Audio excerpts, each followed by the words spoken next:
নমস্কাৰ, মই নিকিতা। মোৰ এই সপোন নামৰ পেজটিৰ জৰিয়তে মই ক্লাছ 5ৰ পৰা 10লৈ CBSE আৰু চেবাৰ মেথমেটিক্সৰ পাঠসমূহ গাইড কৰিম বুলি ভাবিছোঁ।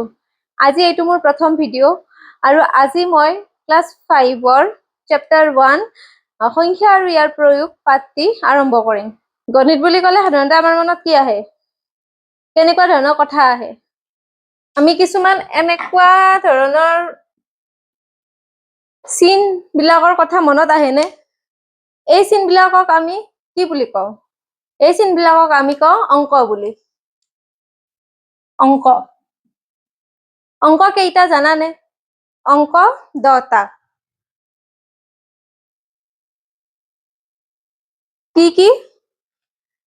0, 1, 2, 3, 4, 5, 6, 7, 8, 9।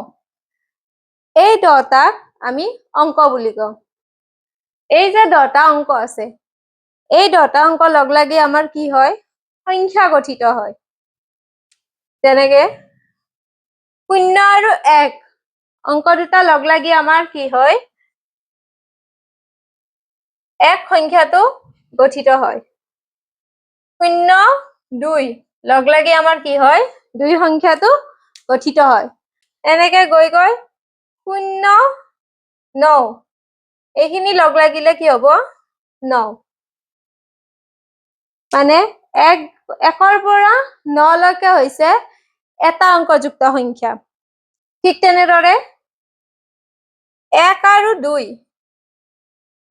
2 অংকটো লগ লাগি কি হ'ব? আমাৰ 12 সংখ্যাটো গঠন হ'ব। আৰু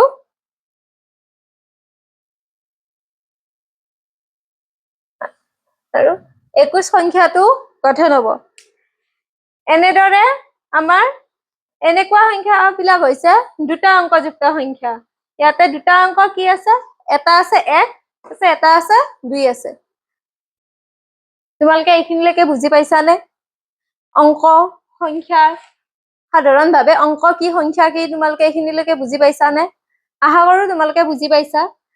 এতিয়া কোৱাচোন আটাইতকৈ ডাঙৰ সংখ্যাটো কি বা আটাইতকৈ সৰু সংখ্যাটো কি? আটাইতকৈ সৰু সংখ্যাটো কি? আমি সংখ্যা এনেকে লিখোনে 1, 2, 3, 4, 5, 6 বা অসমীয়াত ক'ব গ'লে 1, 2, 3, 4, 5, 6 এনেকে। এই যে প্ৰথমতে লিখিছো 1, 2 বা 1, 2 এই সংখ্যাটোৱে হৈছে আটাইতকৈ সৰু সংখ্যা। অৰ্থাৎ আটাইতকৈ সৰু সংখ্যাটো হৈছে 1। এতিয়া কোৱা আটাইতকৈ ডাঙৰ সংখ্যাটো? আটাইতকৈ ডাঙৰ সংখ্যাটো কি হ'ব? এনেকে গৈ থাকিলে 5ৰ পিছত আমি 6 পাম, 6ৰ পিছত গৈ 10 পাম, 10ৰ পিছত গৈ 50, 100, 100ৰ পিছত 101, 102 কে 200 পাম, 500, 1000 নে 1 লাখ নে 1 কোটি? কোনটো হ'ব আটাইতকৈ ডাঙৰ সংখ্যা? 1 কোটিতকৈও বেছিকে পোৱা যায়। 100 কোটি, 200 কোটি সংখ্যা দেখো আগবাঢ়ি গৈয়ে থাকে। তেতিয়াহ'লে আটাইতকৈ ডাঙৰ সংখ্যাটো আমি পাম স্থানীয় মানৰ ওপৰত ভিত্তি কৰি। যেনেকে এটা অংকযুক্ত সংখ্যাসমূহ 1, 2, 3, 4, 5, 6, 7, 8, 9 এই 1ৰ পৰা 9লৈকে এই সংখ্যাসমূহ হৈছে এটা অংকযুক্ত সংখ্যা। এই এটা অংকযুক্ত সংখ্যাৰ আটাইতকৈ সৰু সংখ্যাটো হৈছে 1 আৰু আটাইতকৈ ডাঙৰ সংখ্যাটো হৈছে 9। আটাইতকৈ সৰু সংখ্যাটো হৈছে আমাৰ 1 আৰু আটাইতকৈ ডাঙৰ সংখ্যাটো হৈছে 9। এইটো হৈছে এটা অংকযুক্ত সংখ্যা। এটা অংকযুক্ত সংখ্যা এইটো হৈছে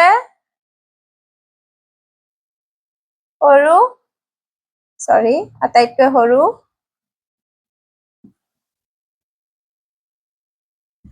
আৰু এইটো হৈছে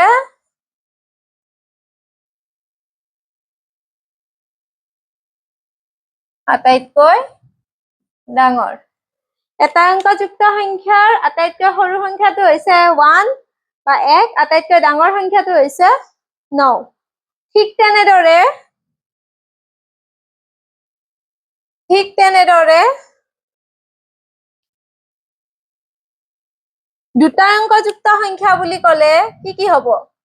দুটা অংকযুক্ত সংখ্যা বুলি ক'লে আমি 10ৰ পৰা হ'বনে? 9ৰ পিছত আমি 10 পাওঁ। 10টো কেইটা অংকৰে গঠিত? 1 আৰু 0 বা 1 আৰু 0। 1 আৰু 0 লগ লাগি কি হ'ব? 10 হ'ব। এই 10, 11, 12 এনেকে গৈ গৈ আমি কি পাম? 7, 8 ইমানখিনিলৈকে পামনে? এই যে 10ৰ পৰা আমি 99 লৈকে পাম, এইকেইটা সংখ্যা হৈছে দুটা অংকযুক্ত সংখ্যা।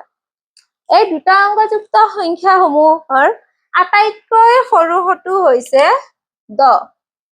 10 হৈছে দুটা অংকযুক্ত সংখ্যাৰ আটাইতকৈ সৰু সংখ্যাটো আৰু 99 হৈছে দুটা অংকযুক্ত সংখ্যাৰ আটাইতকৈ ডাঙৰ সংখ্যাটো। এনেদৰে আমি আকৌ 3টা অংকৰ সংখ্যাও পামনে? এইখিনিলৈকে বুজি পাইছানে তোমালোকে? এইখিনি মই মুছি দিছো।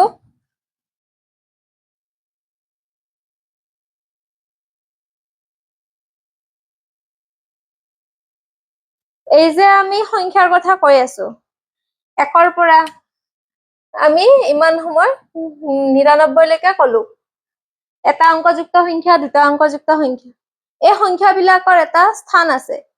যিটো স্থানত সংখ্যাবিলাক লিখা যায় সিহঁতৰ এটা এটা নাম আছে। যেনেকে 1ৰ পৰা 9 লৈকে আছে বা 10, 11, 12। এই সংখ্যাবিলাক যে আছে, এই সংখ্যাবিলাকৰ এটা স্থান আছে। যেনেকে এইটো এটা অংক, এইটো এটা অংক। এই অংকটোৰ যোনখিনি ঠাইত আছে বা এই অংকটো যোনখিনি ঠাইত আছে, ইয়াৰ একোটা নাম আছে। এইটো স্থান হৈছে একক, এইটো স্থান হৈছে দশক।